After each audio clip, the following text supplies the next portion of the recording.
Hello again. For this video, we are going to take a look at the writing process.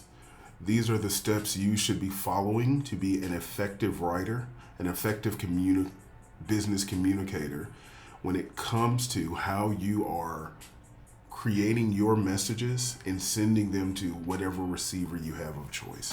So there are 3 steps. No point in burying the lead here. They're right on the screen. It's planning, it's writing, and then it's completion, but we're going to call that design, redesign, review. There you go. Struggling a little bit. All right. So the first thing we want to look at is what goes into planning. I'm going to move myself out of the way so we can look at this. The first thing, the key takeaway here, you should not jump into writing when you are presented with a communication need. Whether you receive an email from a supervisor, whether or not there's been an event that has happened in your organization that requires a response, irrespective of how urgent any communication feels, you need to conduct a planning process. The time can be appropriate for the need, but you need to plan out your communications, because the way you communicate in an organization determines the success of that communication, the success of whatever feedback you want from that communication, and your success in that organization. When we're communicating in person or over video, this face-to-face communication, the video communication I'm doing with you now, I get to choose for each one of these videos exactly how I want you to think of me as your instructor. I get to choose the language that I'm going to use. I get to choose the organization that I use off camera to communicate to you exactly what I want you to take from it. And I get to choose what generally you think of me in terms of my intellect in my organization by the way I'm communicating. These choices, we can either make them unintentionally just by going with the flow, or we can make them intentionally to get to the result that we want from those communications. So that means that every communication has both the defined purpose, which we see here, but a indirect purpose or an indirect strategy. But I'm saying it's really more direct strategy that goes along with it. When you are defining what you're going to communicate, you also need to define how you as the communicator should be interpreted, should be understood in that communication. And that only matters when you know who your audience is. Every communication has an audience. When you have a question about the class and you're sending an email to me, I am your audience. The way you address me determines how well you're going to accomplish your purpose. So when these communication things line up purposely, when they line up well, there is a clear purpose for the communication and the audience is appropriately addressed. The way we think of audience comes back to those 2 words that end with graphics from module 1, demographics and psychographics. So we want to have a clear idea of who we're communicating with, what drives them, what they're interested in, who they are, and culturally, what's appropriate for when I address them within my communication. Moving forward from there, the other things that are important, excuse me, that was my phone. The other things that are important is we need to make sure we're organizing our information appropriately and that we have the information we need to make an effective communication. I will give you a good example. Early in my career, when I worked on campus, I worked in the Career Center and I was responsible for doing career fairs. Well, we had a successful career fair and I sent out some statistics to the members of my division, the division as a whole, about the career fair. Well, our vice president at the time was very excited about the results of the career fair. And so he sent me an email asking for some information. Well, of course, young in my career, all I could think about was answering his questions. And so immediately I got down in front of my computer, typed out a response, hit send, and there it was. Got it off my plate. The VP got the numbers he needed. Upon reflection, I went back and looked at what I sent.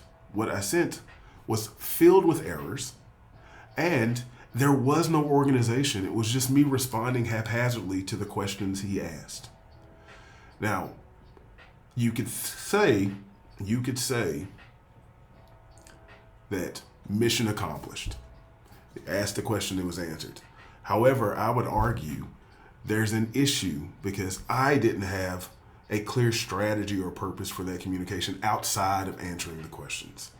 I did not take that opportunity to decide who I wanted to be as the sender of this communication. I didn't take the time to review it, which we'll look at later. So when I sent the communication, I didn't give it the time and energy it deserves. But most importantly, I didn't plan.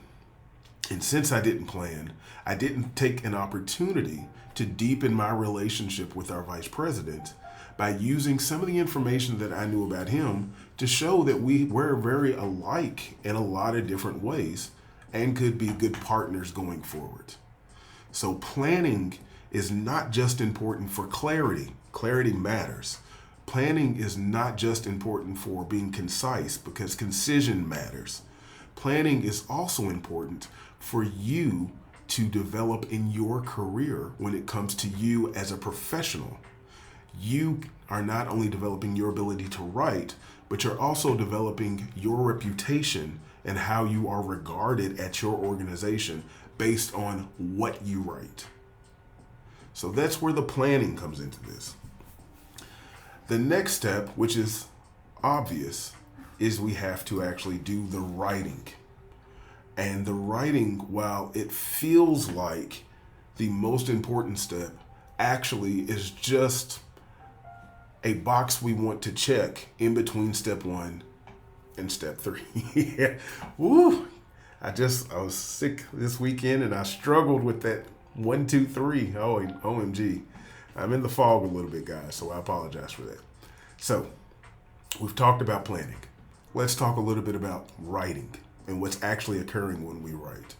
Well, the first thing we want to do is we want to produce a draft. And we want the draft to follow our plan. When we're writing, we want to be clear. Coherent means that it's consistent logic from the beginning to the end of this draft, as consistent as you can do in a first draft. And we want to be concise. Concision matters. So we do not want to throw in words that are unnecessary. We don't want to fill with information that's obvious to our audience. We don't need to re-educate people who are already educated on a topic, especially if their knowledge is either equivalent or superior to ours, because that will dilute the focus of our communication. We want to make sure that we're using the language that's appropriate. So that means in terms of knowledge and ability, terminology and nomenclature for any specific industry, and also just correct grammar and clean language. But for the most part, we don't want to throw in any colorful curse words unless it is a part of the culture of the organization, or I can't think of a good reason to use them in business, so leave them out. And then finally, we're going to pay attention to grammar, punctuation, and spelling. And we're going to talk about AI and use of AI in this course. But if there's a place right now to think about where AI can be of assistance, it's when it comes to grammar, punctuation, and spelling. So we talked about planning. We talked about actual doing the writing. Now we're going to look at the revision or completing this 3-step process. Your draft is just the first place that the writing starts. However, you are not anywhere near done writing after you have written one draft. One draft is just so you can get your thoughts out of your mind into the medium of choice. Afterwards, then we want to go back and review. The thing about reviewing your writing is the worst person to review your writing is you. And the reason is when you read what you have written, you don't necessarily read the words on the page. You're going to read what you intended to say. You're going to read the best expression of the logic that you laid out. The only way to short circuit this, well, there's two ways. The first way is to have someone else review what you've written. You have to be careful when you do that because there are some people who should not review what you've written. A, because they may be competing with you in an organization, and you don't want to give them an unfair advantage or to give them ammunition against you if you don't know their motives. In an academic setting, collaborating on an assignment is considered academic dishonesty. So if you're writing something for me, I don't want you collaborating with your classmates. I don't want them reviewing your work. But another student who's not in the class, that may be helpful. So you want to find an outside individual who can review some of your work. If that's unavailable to you, I recommend putting a gap in between when you write something and then when you review something. That way, you won't remember exactly what you wanted to say the first time around. And so you'll be more available to seeing the actual errors in what you're writing. It is paramount that you draft, redraft, and redraft your writing before you communicate it to the individual that is the receiver of that message. This is how you establish credibility, which we talked about in the previous chapter. This is how you build trust. When you are consistently a coherent and precise writer, people will become to associate those communication skills with you as an individual. And that will be how you communicate effectively. Because if we think about that diagram again, when you're communicating effectively, you're getting the feedback you wanted. And to know the feedback you want, you have to plan exactly what you want to happen. I want to show you this little image I created several years ago to use with a student. It's the life cycle of drafts, told in emoji. And so your first draft is up here. And yes, that's correct. It's nothing to be proud of. It's a poo emoji. And that's every first draft. It's not your first draft. It's my first draft. It's everyone's first draft. But as you revise and re-edit and redraft, you'll move from a draft that you're unhappy with to a draft that you are very happy with. And I circled on here because when I made this video, I reviewed it. And when I made this image, I reviewed the image. And then I saved it. And then when I pulled it back recently, I realized I misused the word your. And I had reviewed it. I had done maybe 2 drafts of this exact image. And it still escaped me.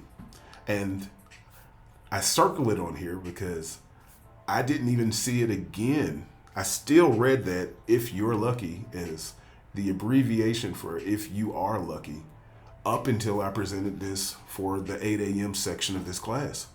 And one of my students, one of you guys are brilliant, and I appreciate that, pointed that out to me, and I thought, I need to keep that in there as a reminder to everyone who sees this, also to me, that you're never done redrafting something that you're using.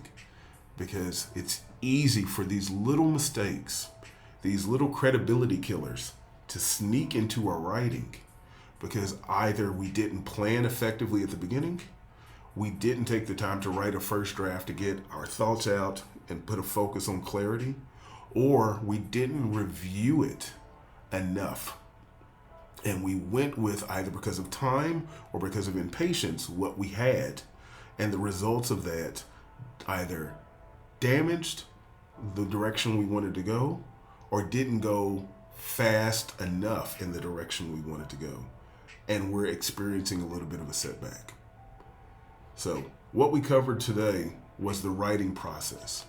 This is effectively 2.1. There's some other aspects of 2.1 that we skipped when it comes to how much time, the 40-20 rule. And then in this PowerPoint that you can see, of course, there's a little discussion that asks you how much time you're doing. But I wanted to make sure that we covered this to some extent. So that's it.